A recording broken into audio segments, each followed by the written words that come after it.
la bénédiction marche, il faut une maturité qui te poussera à mettre en pratique les exigences qui activent la bénédiction.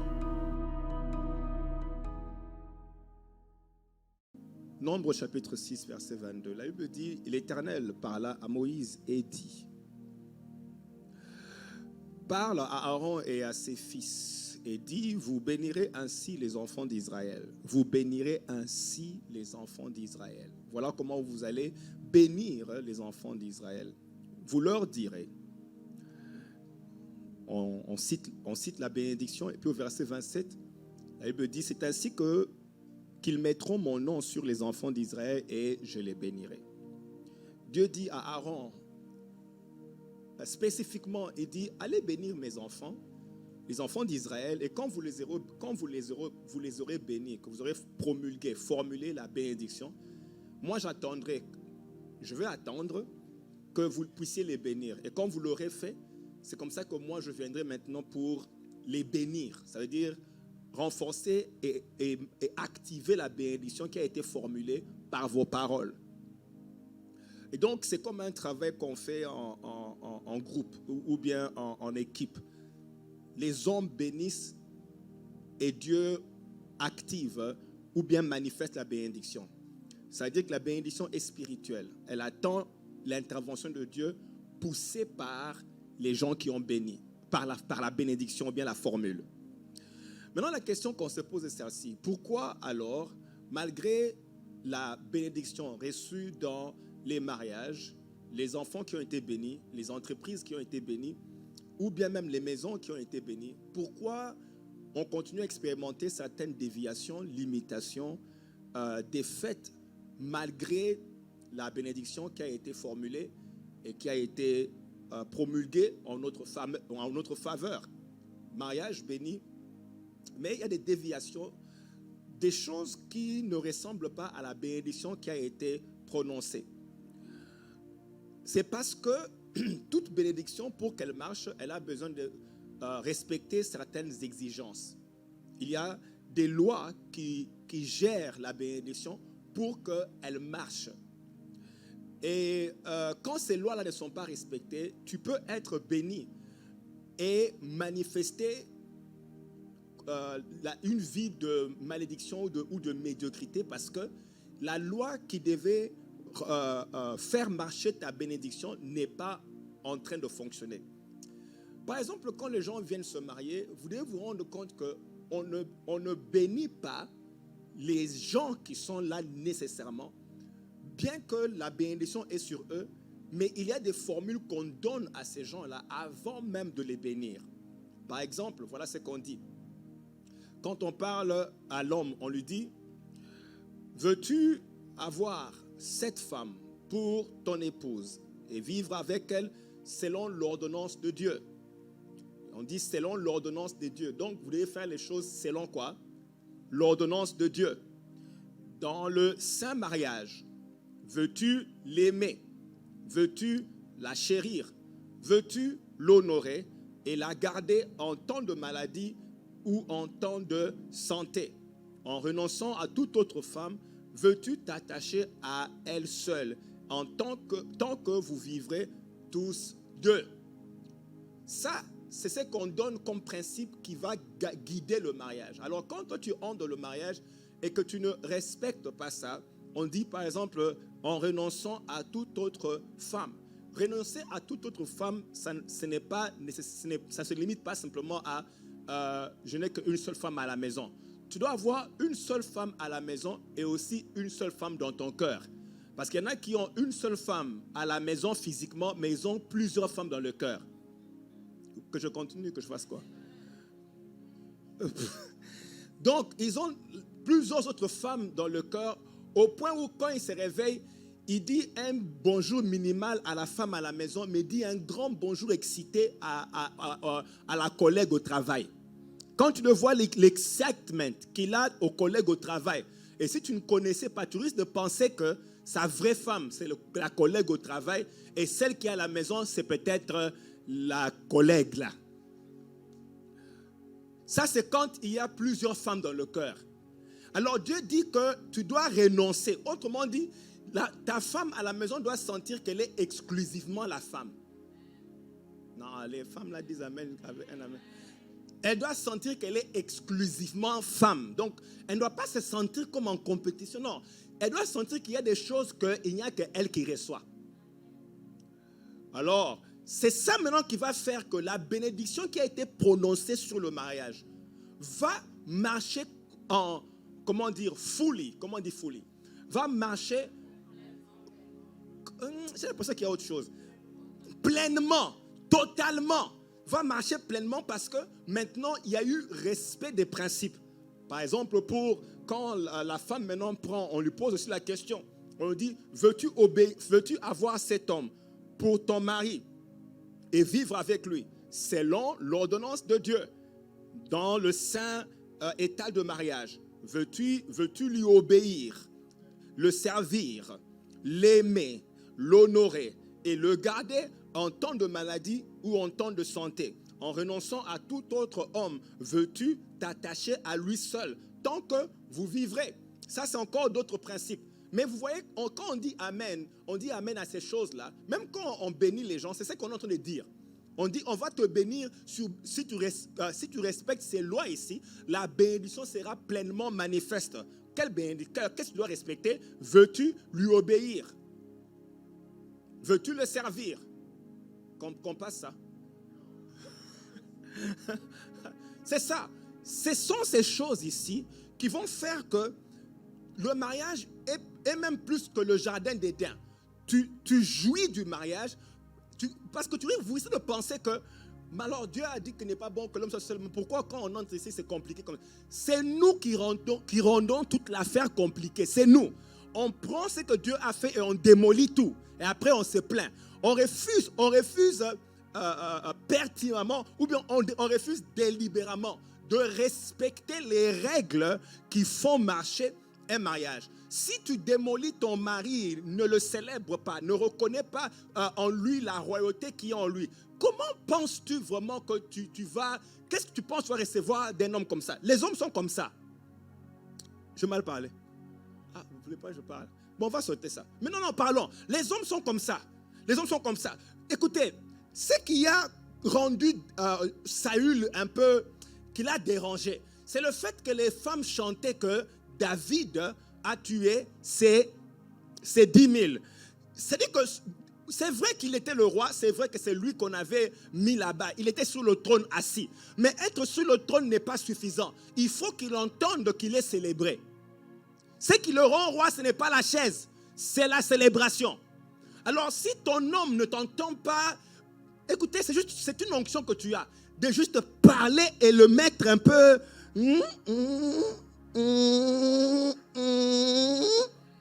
Soudainement, l'onction de cet homme-là, mais il est prêt à faire plus que tu le vois faire maintenant à la maison.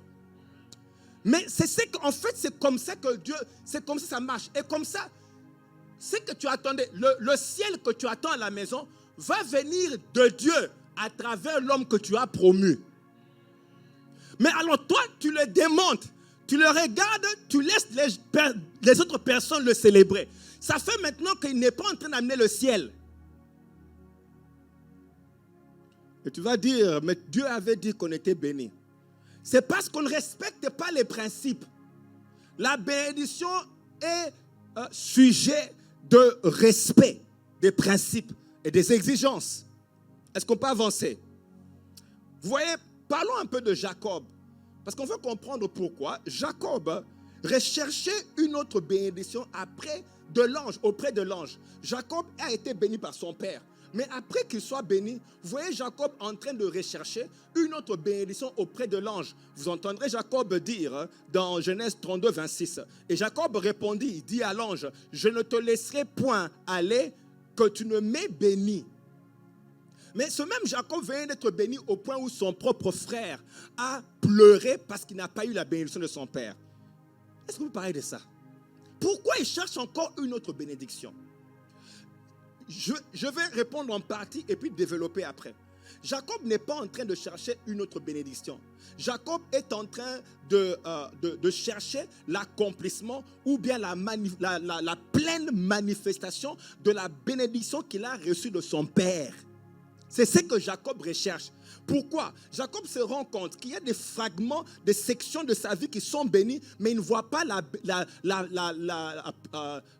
bénédiction pleinement se manifester. Ça veut dire que quand il était chez Laban, il a vu qu'il était béni. Parce que même, il a dit à Laban, le Dieu que je sers, c'est à cause du Dieu que je sers que tu as été béni comme ça. Vous vous rappelez? Donc, quand ici il dit à Laban que c'est à cause du Dieu que je sers que tu as été béni, c'est que Jacob était conscient qu'il y avait une bénédiction sur lui. Mais en même temps aussi, Jacob sentait qu'il y avait des pièces qui manquaient. Je voudrais vous poser une question. Est-ce que vous sentez des fois qu'il y a des pièces manquantes dans votre bénédiction? Mais je vous pose la question, je veux savoir. Est-ce que tu sens qu'il y a des pièces manquantes? Si tu es d'accord, donne-moi un amen, on va avancer. Tu sens que non. Oui. Je suis marié, oui. J'ai un travail, oui. Mais il y a des pièces qui manquent. Kaya. Alors Jacob dit non. Jacob a senti qu'il y a des pièces qui manquent et c'est ces pièces-là que lui allait rechercher. Vous voyez, je dois vous expliquer quelque chose.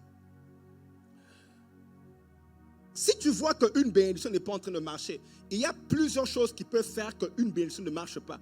Mais la chose principale que je voudrais partager avec vous aujourd'hui, et je parlerai d'autres choses après, mais aujourd'hui je voudrais partager quelque chose que Dieu m'a montré par rapport au fait que les gens sont bénis, les mariages sont bénis, les enfants sont bénis, les entreprises sont bénies, mais il y a toujours des pièces qui manquent. On peut parler de ça. Alors on voit Jacob qui est béni et il voit des choses qui manquent. D'abord, premièrement, quand tu reçois une bénédiction,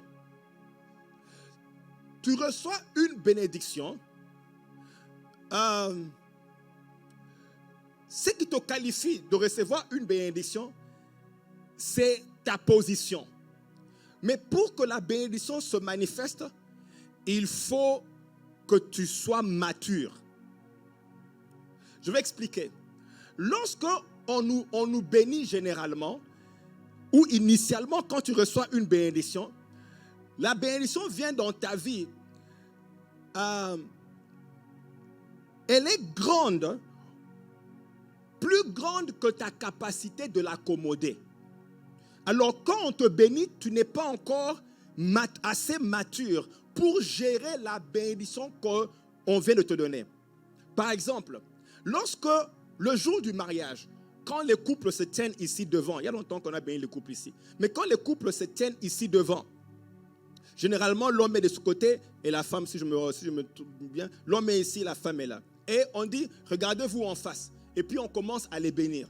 En ce moment-là, quand on est en train de les bénir, ils n'ont pas, le jour où nous sommes en train de les bénir, ils n'ont pas la maturité de manifester la bénédiction qu'on est en train de déposer sur eux. Donc, ce jour-là, ils sont bénis, oui, mais ils sont encore un jeune couple.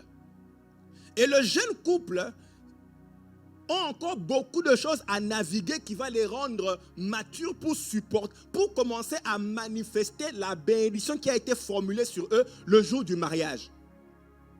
Est-ce que vous me suivez? C'est pour ça même qu'écoutez, il faut quand on bénit, il faut faire attention aux choses qu'on dit. Par exemple, on dit, les deux deviendront une seule chair. On est en train de leur dire ça maintenant, en ce moment-là. Mais eux sont tellement contents qu'ils ne sont pas en train d'entendre ce qu'on dit.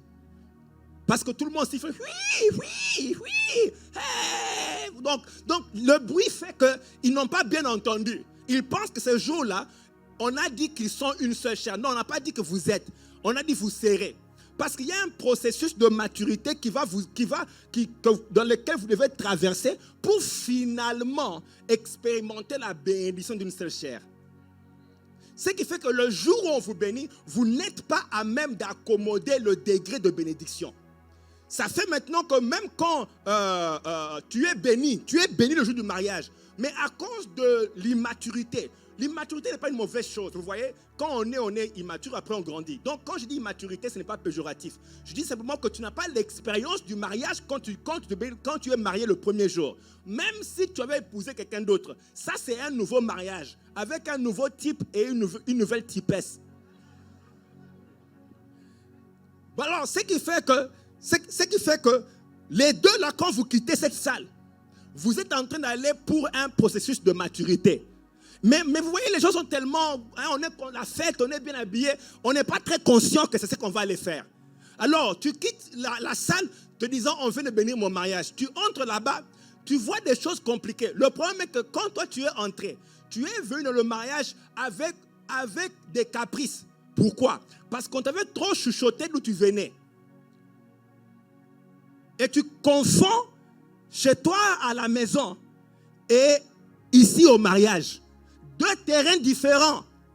Alors, quand tu amènes tes caprices, tu les amènes dans le mariage, tu arrives sur un territoire qui va te mûrir maintenant. Que je continue. Ok, tu es maintenant sur un territoire qui va te mûrir. Alors, tu étais chez toi à la maison, on payait toutes tes factures. C'est bon, mais maintenant que tu as quitté, tu dis Amen. Ici, on t'a béni, tu dis Amen. Tu entres dans cette maison-là, là-bas, personne ne paye tes factures.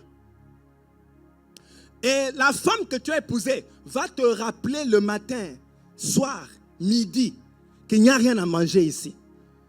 Et puis même, elle va faire exprès qu'il n'y a, maintenant, il n'y a pas. Elle va te mettre le feu jusqu'à ce que tu deviendras millionnaire. Tu ne m'as pas entendu. Oui. Les femmes ne sont pas trop à l'aise quand il y a manque là. Elles ne les aiment pas trop. Elles n'aiment pas. Je vous dis, c'est comme ça que Dieu dit, elles ne les aiment pas. Donc, elle va agir comme si elle était trop enceinte. Elle n'est pas à l'aise. Jusqu'à ce que tu vas trouver un moyen de la mettre à l'aise. Tu vois un visage fâché là, ce n'est pas qu'elle ne t'aime pas.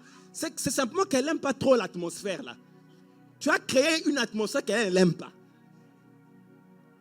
Donne-moi la main, on va avancer. Alors, donc, on vous a béni, mais vous avez quitté la maison, vous avez quitté ces lieux avec l'immaturité. Alors, c'est que maintenant, Dieu va faire, c'est qu'il va occasionner ou même utiliser ce mariage-là pour commencer à orchestrer des événements dans ta vie qui vont t'amener à maturité.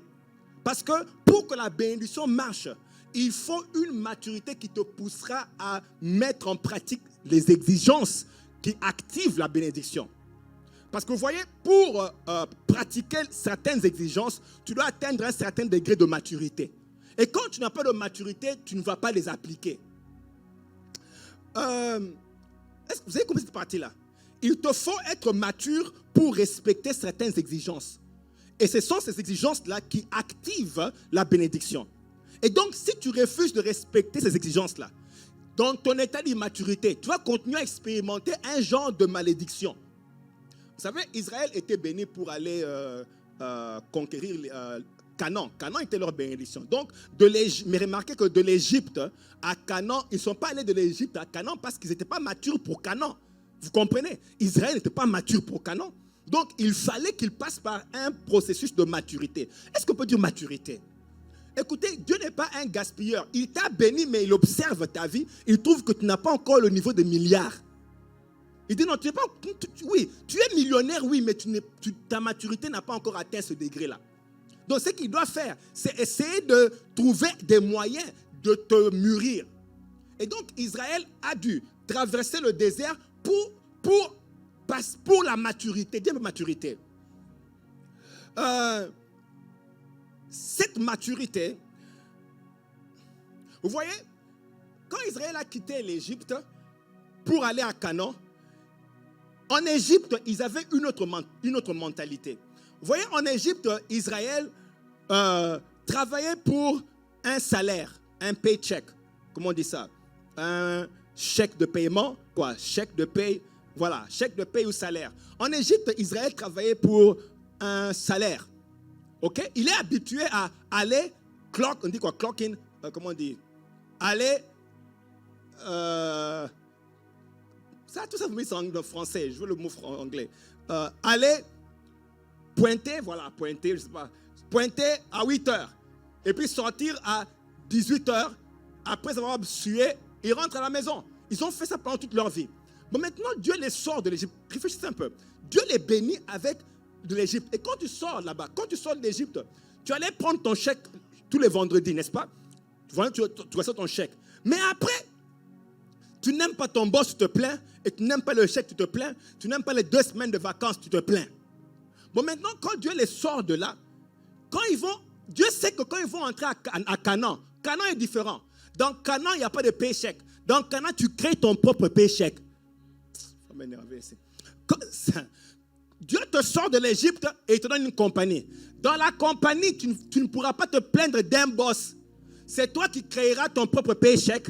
C'est toi qui créeras tes propres vacances. C'est toi qui tout là-bas, les choses sont différentes. Donc Dieu observe Israël. Il dit, je les ai bénis. Mais il faut un processus avant qu'ils arrivent là-bas, pour que la bénédiction soit activée. Il faut qu'ils comprennent la responsabilité. Ils ne sont pas encore responsables. Nous sommes ensemble jusque-là. Vous voyez, quand Dieu... C'est pour ça que, bien aimé, Dieu veut que tu investisses dans la maturité, parce que c'est la maturité qui détermine l'activité des bénédictions pour lesquelles tu pries là. Dieu t'a béni, mais il faut que... Parce que même, écoutez, quand Dieu regarde Canaan, il dit, mais s'ils vont là-bas, mais ils vont s'asseoir en train de se plaindre, espérant qu'il y a un chèque qui va venir. Non, je vais leur faire passer par un désert, un challenge, un défi. Il faut qu'ils soient tellement défiés qu'ils atteignent un point où c'est eux-mêmes qui résoudent les problèmes eux-mêmes. Parce que en Égypte, on peut les chasser, on trouve quelqu'un d'autre. Mais ici, si tu quittes ta propre compagnie, elle va... Dis un matin qu'aujourd'hui, je ne pars pas. Comme tu le faisais, comme tu le faisais. Tu dis, non, aujourd'hui, je ne viens pas. Ta propre compagnie, tu vas appeler qui? Aujourd'hui, j'arrive. Parce que maintenant, tu es responsable. Mais ça vient par des défis. Dieu veut t'amener à un point où tu sais résoudre les problèmes. Et tu es responsable. Donc, il crée même les problèmes. Mais attendez, n'est-ce pas Dieu qui les a amenés Israël dans l'Égypte? Israël dans le désert. Beaucoup de problèmes qu'on voit là, c'est Dieu qui les a créés. Les défis, c'est pour que tu arrives au point de les résoudre et de commencer à comprendre comment. Tu vas dire, c'est comme ça donc. Vous dites ça chez vous? C'est comme ça alors qu'on gère ces problèmes. Dieu te donne maintenant la maturité de gérer la bénédiction. Bien aimé, la bénédiction, beaucoup de gens veulent être bénis, bénis, bénis. Vous savez ce que ça... Bien aimé, est-ce qu'on comprend ce que ça exige? D'être béni. C'est trop de responsabilité. Les gens sont encore calmes quand ils ne sont pas bénis. Dès qu'on les bénit, sans compter les attaques que tu vas recevoir. Non, là maintenant personne ne te connaît. On ne te jette pas des pierres, on ne t'insulte pas, on s'en fout de toi. Attends quand on va te mettre sur les magazines. Là, tu peux te fâcher et gifler ta femme. Bon, il n'y a que 2 frères qui vont savoir et puis on va te conseiller rapidement. Et puis on impose les mains pour chasser l'esprit de Tyson. De Mike Tyson. Mais, quand tu vas, dès qu'on va te connaître, tu fais ça. Aucun, sur réseaux sociaux, commençons par réseaux sociaux, ils vont même fabriquer des choses, te faire dire des choses que tu n'as pas dites. Tu vas mais attends, tu vas t'enfermer. Donc Dieu regarde, dit non, les bénédictions ici, j'ai béni, mais la manifestation, il faut une maturité. Vous savez, quand Dieu a appelé Abraham à la bénédiction, il dit quitte ton pays. Abraham avait 75 ans. Il dit je rendrai ton nom grand et tout le reste.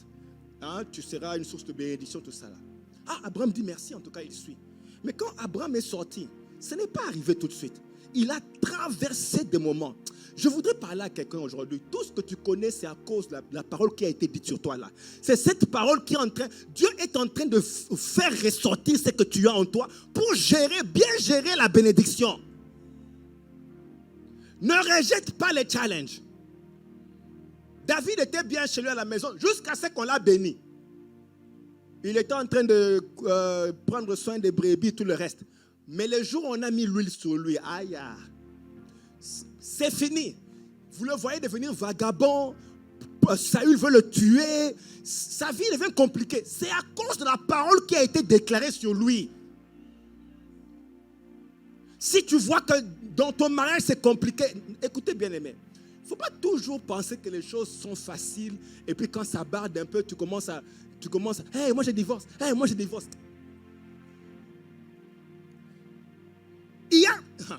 Tu étais venu ici pour mûrir.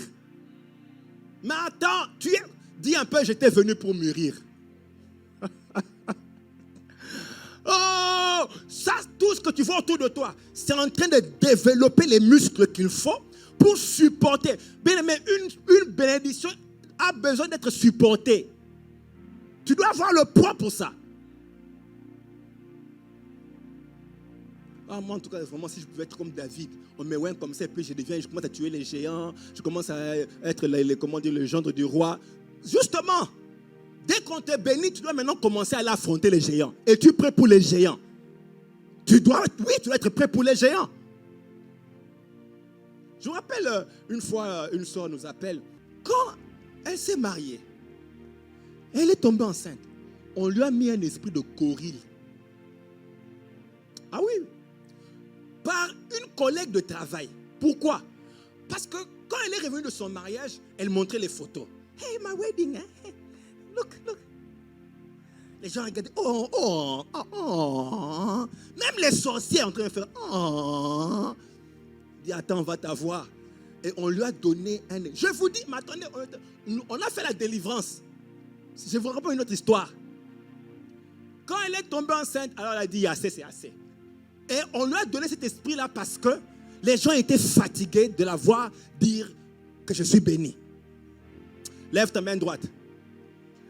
Ah, tu dis, Seigneur, Dieu vivant. J'annule tous les programmes de l'ennemi contre ma bénédiction. Oh, je me lève par ton esprit. Dans le nom de Jésus. Sur base du sang de Jésus. J'annule tous les programmes de l'ennemi. Au nom de Jésus. Au nom de Jésus. Au nom de Jésus. Ma bénédiction ne sera pas pillée. Au nom de Jésus. Donne-moi un amen. Alors, on voit, c'est pour ça que je dis que la bénédiction, elle attire les diables là. Donc, il faut la responsabilité, la maturité qui te permet de la gérer. Nous voyons des gens comme, on veut parler de Jacob. Pourquoi Jacob doit encore aller chercher une autre bénédiction? Parce que Jacob n'avait pas encore la maturité qu'il fallait pour gérer la totalité de la bénédiction. Alors quand Jacob est parti, il s'est rendu compte. En partant, il était content. Il est parti, il a vu des choses en train de marcher. Mais à un moment dans son processus, dans sa vie, il a vu qu'on l'a escroqué de la même manière que lui aussi il escroquait les gens. Et dans sa vie, il a remarqué qu'il n'était plus très à l'aise, même quand on lui a dit de rentrer. Il a commencé à voir qu'il y a des pièces qui manquaient. Comment puis-je être béni, mais en même temps je suis un vagabond? Ça n'a pas de sens. Comment puis-je être béni, en même temps je suis aussi escroqué? Ça n'a pas de sens. Il a commencé à... Et toutes ces choses vont te faire mûrir. Quand tu fais du mal à quelqu'un d'autre, et puis le même mal, là, on te le fait maintenant, tu commences à méditer, l'intelligence revient. Lui, il est parti content parce qu'il a escroqué une bénédiction. Mais après, il arrive là-bas, on l'escroque 14 ans. Il dit, c'est comme ça qu'on sent quand on escroque.